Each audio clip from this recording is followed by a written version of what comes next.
Yes!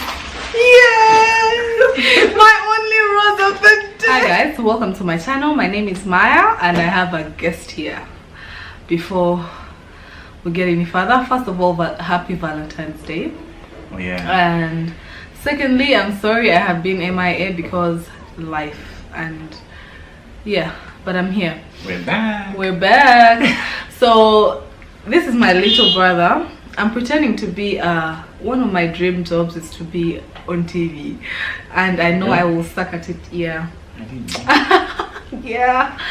He found out now.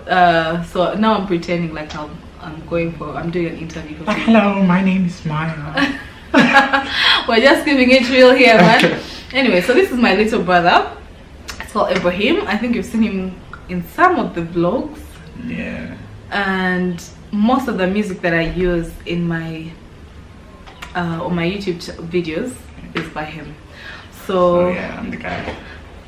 Today, official introduction. So today we're going to do an interview. I'm pretending to be like Flavia Tumusime, Tracy Kababito sort of girl, you know. No idea who those You people don't know Tracy. Tracy, Ihan's auntie. Oh, Tracy. Tracy, oh, yeah. Tracy. Yeah. Tracy, man. This smile.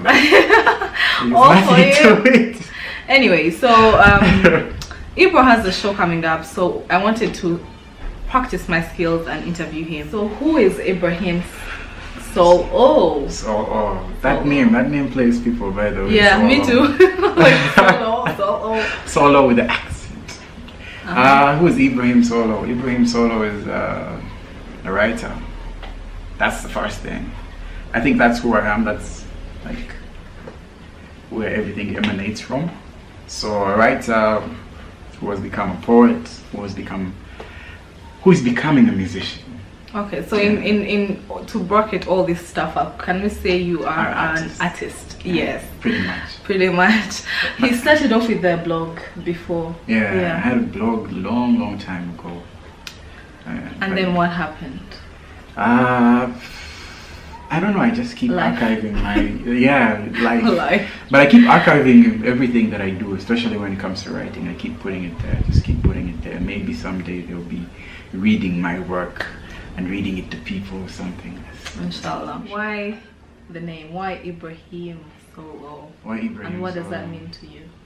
Ibrahim with an E. That name was given to me. It's like my friend, an old friend of mine, a good friend of mine actually, used to spell my name with an E. So I picked up the name with Ibrahim. And then Solo comes from the soul. Yeah, from the soul. But it comes from, I used to listen to Kid Cudi and some of the rappers. There's a song that they used to have. So that name sort of came from there, but it comes from the fact that I do my music solo a lot of the times, and it comes from the soul. So we have a guest right now. Actually. We have guests, so we're a bit excited. Ihan, say hello.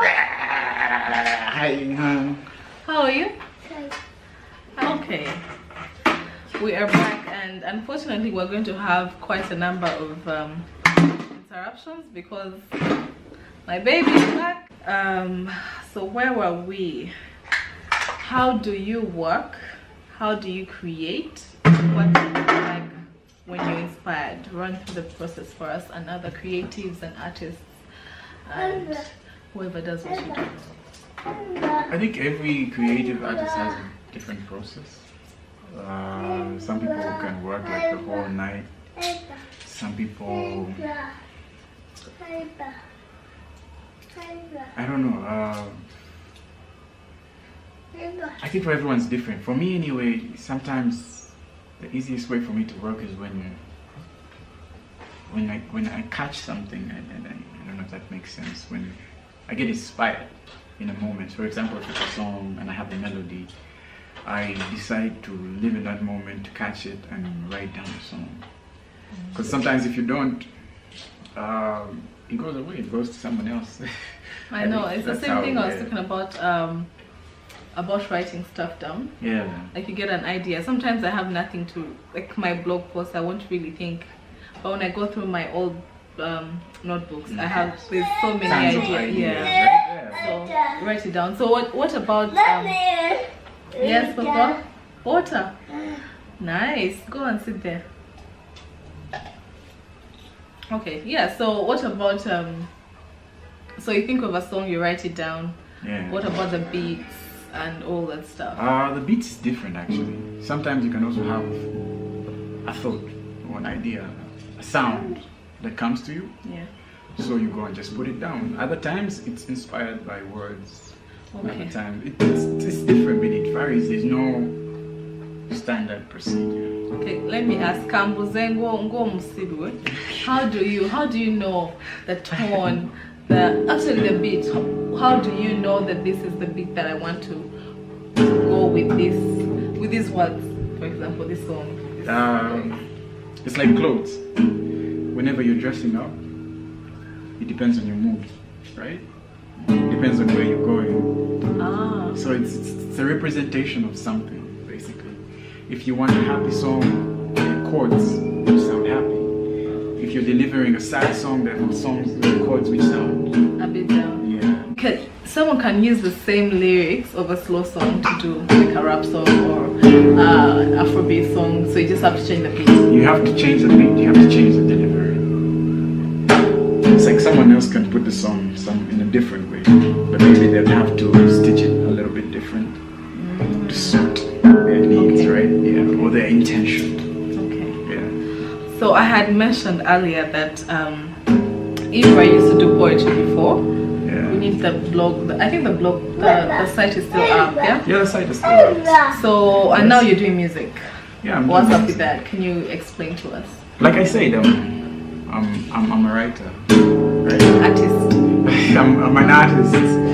You know, one of my dreams is to have my passport say artist. Like I've dreamt of that for so long. So anyway, the music came in because it's good to be multi-expressive, I think.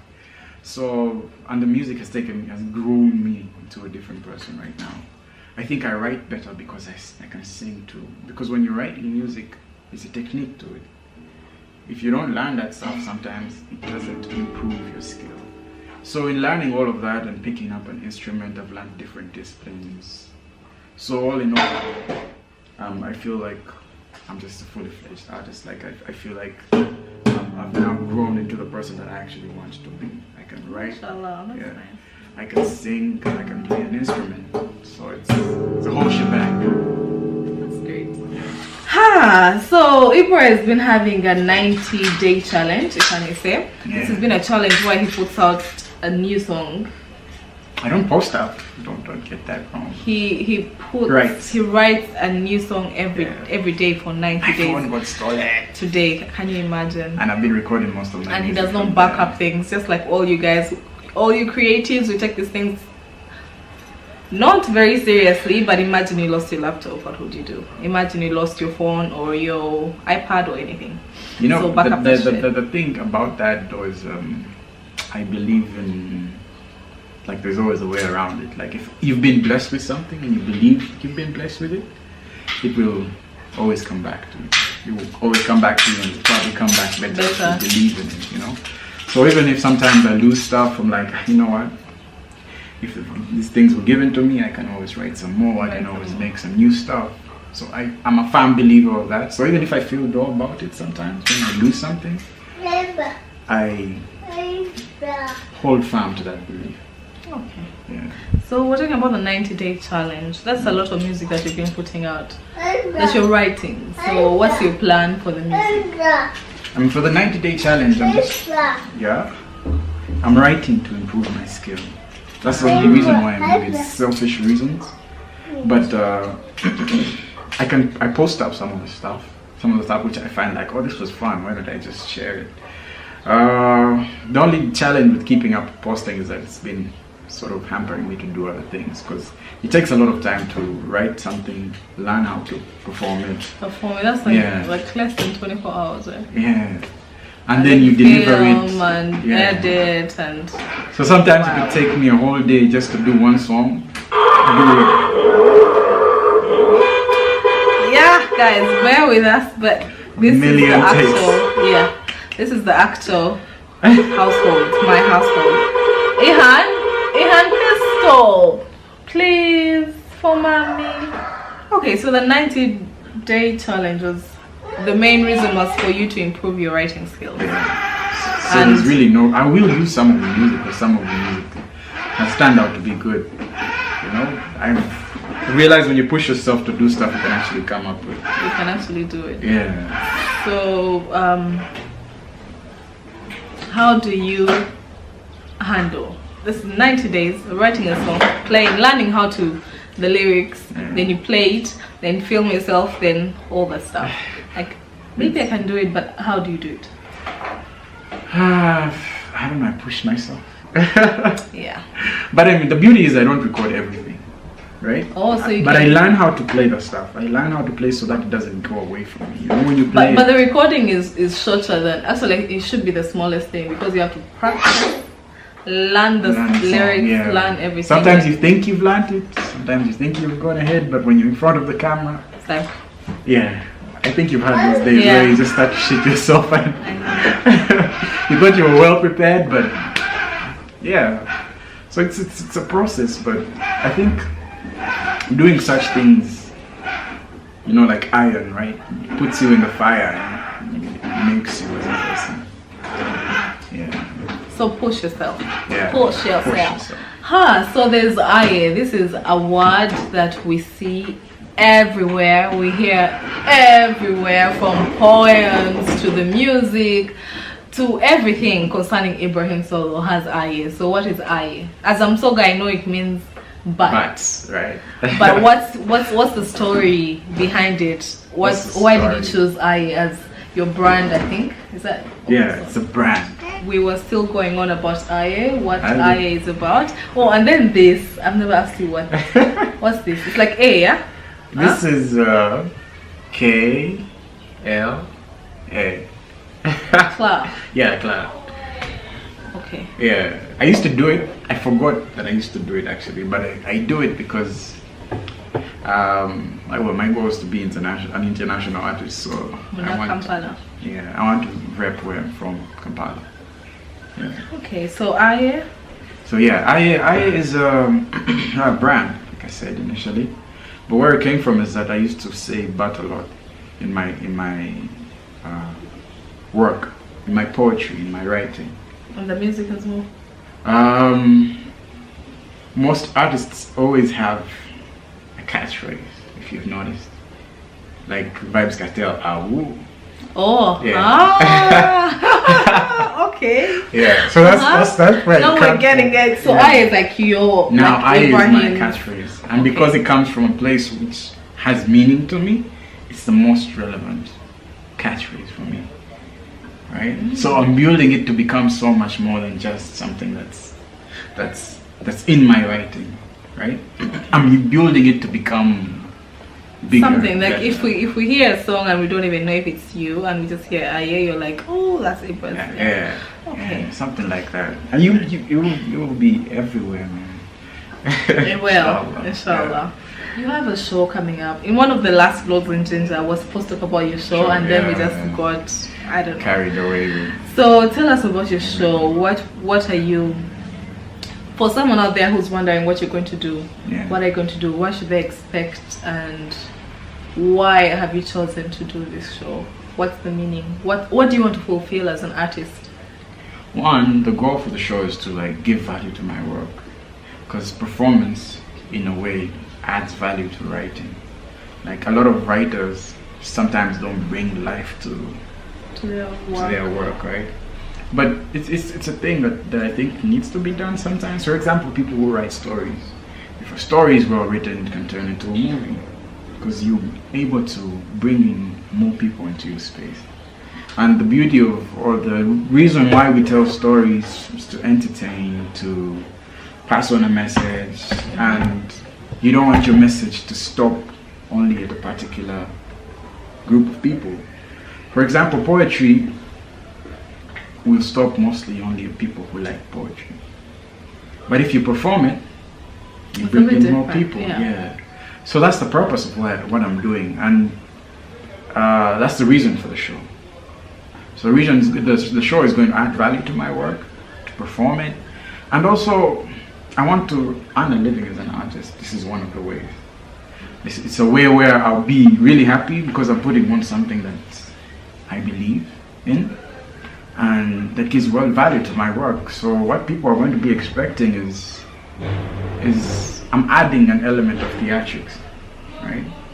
We're doing this at the theater, and theater is known for plays and all that.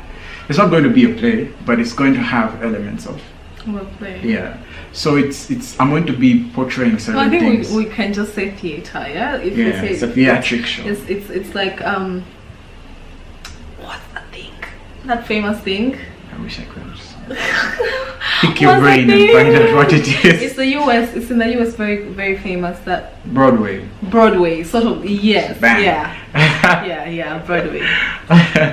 Yeah, so and I've had my mom say I could be a director, which is pretty cool. And he can, inshallah. I hope, something like I'm open to, because I love to create stuff and it's an avenue to create, and I can direct my own work, someone else's, who knows. But so yeah, there'll be music, there'll be acting, and there'll be poetry. Whole shebang. So is it going to be a solo act, or you have... I wouldn't say solo, because even when you write something, someone else inspired you. Okay. Yeah. But you know what I mean. But I get what you mean. I have people that are going to feature on the show. People, because to build the story I need people, right? So they're going to come through and they're going to act certain parts of the play, and they're going to aid me as I deliver a particular message. Yeah. Okay. Yeah. As you can hear Ihan in the background, we need to wind up a bit. So what is your plan after the show? What is my plan after the show? Oh, when is the show? The show is on April 12th. April 12th. At the National Theatre, what time? National Theatre, 6:30 to 8. 6:30 p.m. Yeah, 6:30 p.m. Oh, no, it's not 6:30. You know when you tell Uganda 6:30, they'll come at 7:30. So actually it's at 5 till 8. What she said. I know Ugandans, but it will be good for you guys. How much are the tickets? You buy the tickets at the door, yeah? Yeah, at the door. 20,000. Yeah, 20,000, and you get the books. Oh, and everything else. The books and everything on the else. Table just outside the theater. The theater. So don't. Anyway, if in case of anything, you'll be informed. But that's it for now. Yeah. So what's your plan after the show? I want to tour. Wow, that's a brave. Yeah, it's easy to say also. Yeah. But once you say it, and now you're saying it to so many people, you're going to hold yourself accountable. You're like, man, I say this. Sometimes I was thinking about, I need to start telling people, like, I have an online community. Yeah. I need to start telling people about, okay, you guys, I want to go. I started going to the gym. Okay, let me tell you. I started going to the gym, yeah? And... because when you don't tell someone, it's like, let me fall off. You get. So I'm just trying to. You guys should hold me accountable for this. I want to. It's a good way to have someone else to be accountable to. Sometimes I feel like it's a lazy way, but it's also a good way. It's a good way. It's perspective anyway. That's why actually I put up the 90-day challenge, like putting up some of the songs. Because the moment you say 90 days, yeah, we expect 90 all those days. And don't tell us your problems. I know, right? We just expect. We don't know if you've eaten. We don't know if you've drunk. We don't know if you're. We're just waiting for that shit. And if the worst comes to the worst, we need a very good explanation. So. Well, you'll be seeing music different days. Yeah. Yeah. But I'll make sure you see day 90. So what is day 90 though? Day 90 is a few days before the show. Oh. Actually, yeah. Don't detire yourself, my brother. You have to perform for us now. We keep on telling him to sleep. Anyway, so plan after the show is you want to tour, you want to keep doing shows. I want to keep doing shows annually. Brand I to support another artist. If it's able to do for me what it's going to do for me successfully, I'd like to be able to do that for another person that needs that kind of help. What would you be if it wasn't music and poetry? What would I be? I would be a chef. I guess. I mean, I still intend to be a chef. So why don't you I've told you before, like, yeah, but why don't you cook for us a few check. things, because you need to practice. I know. I'm just too busy. After the show. After the show, I'm going to get back onto this whole chefing thing and see how it goes. But also, I don't know. I think in another life, maybe I'd like to be a basketball player. I stopped playing basketball because I was too short. He can sit. Okay, he stopped playing. You guys, I'm really sorry, but we have to get things done, and the only way we're getting things done is this boy is still interrupting. So you wanted to be a basketball player, but you were too short. Too short. So I gave up on that dream. Maybe in another. Maybe your son.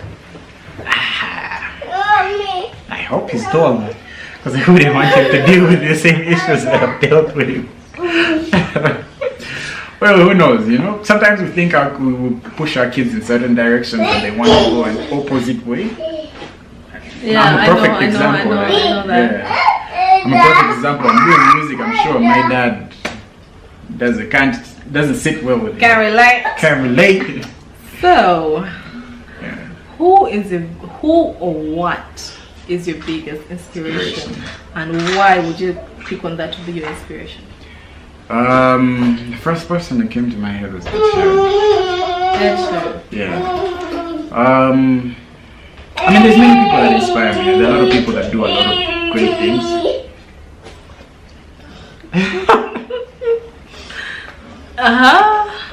But I'll try and pick one, because Ed Sheeran came to me right now. I'll say why. Ed Sheeran's a good writer, and he writes good music, and he's very aggressive as an artist.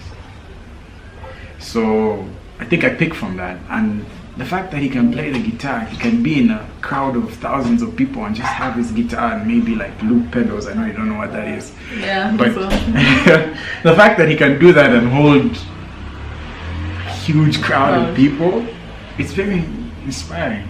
I'd like to be able to do that and do my poetry and do my music and just kill it.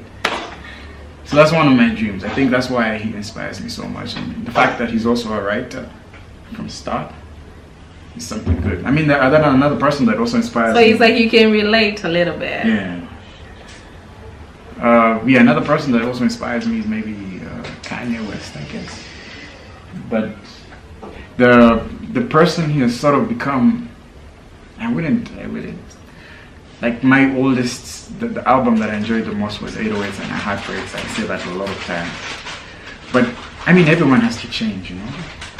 So sometimes I feel like his change is not the best, but who am I, you know? To judge. Yeah, it's just a feeling, though.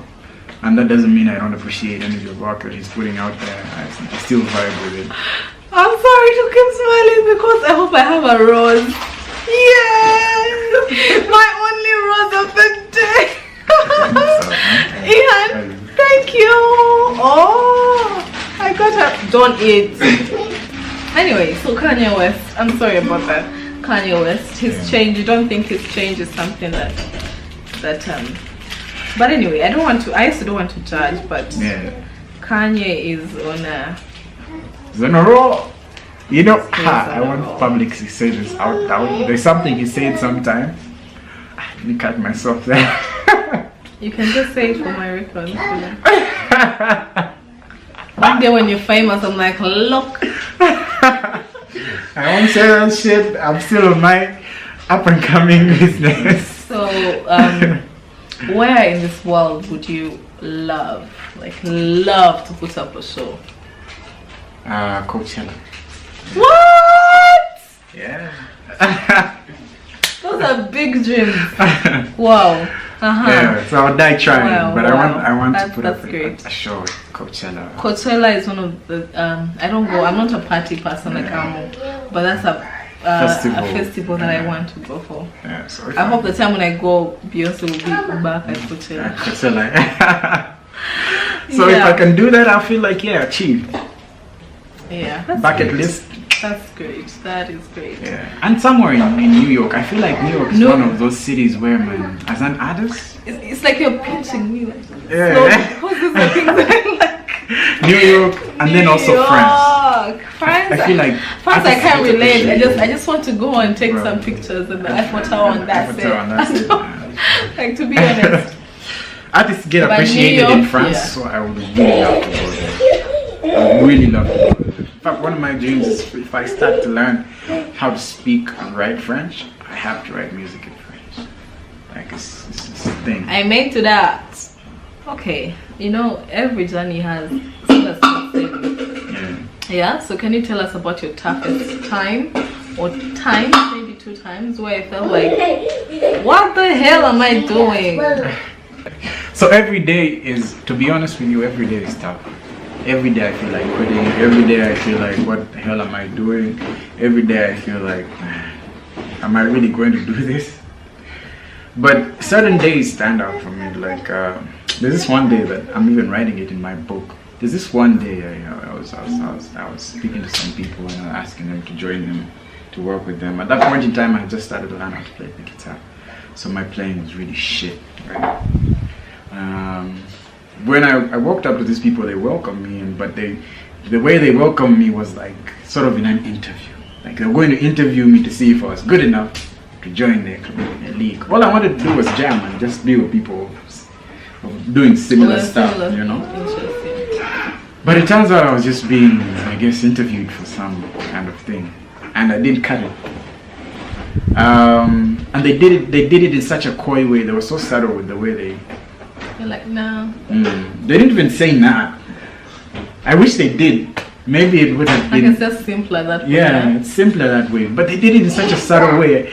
I remember that night I went home and just cried myself to sleep. It was painful. I cried myself to sleep. Yeah. Wow. It was so painful for me, the way that day played out, and every time I remember it, I feel a sudden pinch. And that's like one of the toughest moments in my time, like on this journey. The other times have been trying to do something and it just doesn't work. You have a lot of that. You try so hard. Everyone goes through that. Everyone goes through that. And I think those are the things that make us, so you can't expect a smooth ride. Smooth ride, yeah. Definitely. You know, I keep on saying every time I feel like I'm not hustling or I'm not. You're not doing anything. Yeah, every time I feel like when I'm like, oh shit, I don't want to do it. Why are you doing the sound? I'm like, okay, you're going to get something for me. Cheers, Papa. Yeah. So if there's no hustle, if there's no, it won't pay off. Yeah, down the hill it won't pay off. That's what I think. What happens, you know, as artists, I'm a creative. I don't know if I qualify to be an artist, but as any person in life, especially, you know, first it's not easy because you don't have the guarantee of 8 to 5. Yeah. I keep on telling people it's so easy for the 8 to 5 because at the end of the day, you walk in, you have to get your paycheck. For us, we're just constantly. Yeah. So what if all this doesn't work out? What happens to Ebrahim? Ah, man, it's a hard pill to swallow, but one, I try not to believe that it's not going to work out, because if you believe like that, it will happen. You're giving off the wrong energy. But the beauty is, whatever it is that I'm doing, I'm trying to create. Sorry, I just poured out. It has said, "Mommy, it's you." I know it's me. Bring for me a rag. Yeah, I was saying, the beauty is with what I'm doing is I'm trying to create multiple avenues. Like as an artist, you can't expect to have a lifetime of that journey. So you have to be able to do other things. So I mean, multiple sources of income. Yeah, multiple sources of income. So on top of being an artist, and I'm an entrepreneur, so I'm trying to create avenues where I'll be able to get money in different ways. And I mean, you have to be ready to switch careers in your life. You will still be able to do what you do, create and come up with all that, but because it satisfies your soul and it makes you really happy. But at the and sometimes you can get bored. Not that I can feel that right now because the journey is too long. Yeah. But I know. So maybe doing something different, doing it differently, whatever it is that I'm doing. For example, maybe I can write songs for movies, or I can write plays. I don't know what I was talking about. The different. Yeah, I think you don't see yourself getting bored because it's still a long journey. Don't you feel like you've just taken one step? Yeah. I feel like even the one step is not. It's like a baby step. Yeah. You're crawling. I'm crawling right now. So it's still a long way before I can even say this is not going to work out. I still have to try. Yeah. And we're not giving up. Yeah. We don't give up. We're not giving up until we get to 1 million subscribers on YouTube. What? Yeah. Anyway, so let's just conclude this video. What's your end goal for all things that you do in life generally? With your music, family, everything, your work, and all the stuff. Your life in short. To give a positive energy to inspire people. Oh, that's good. Yeah. So be the reason someone smiled. Be the reason an artist did better. Be the reason. So everything I do is for that reason. Even when I write a song with the intention for it to have a positive impact. Hope that it will. With someone, of course, you can't have all good stuff. Sometimes you have negative energy coming off that. When I have the negative energy, it's maybe me trying to heal something, maybe trying to bring something out of my system. Because sometimes, as writers, they say we don't talk a lot or whatever it is. So the way we express through the writing. Yeah. But my overall goal is to inspire people. Good vibes on like. Okay, so we're coming to an end. We've come to an end of this interview. You guys, tell me how I did. Tell me how I did. Anyway, who's your girlfriend? Do you have a girlfriend? Don't you want to know if this handsome man is dating? I don't want any. Who have you given? Who have you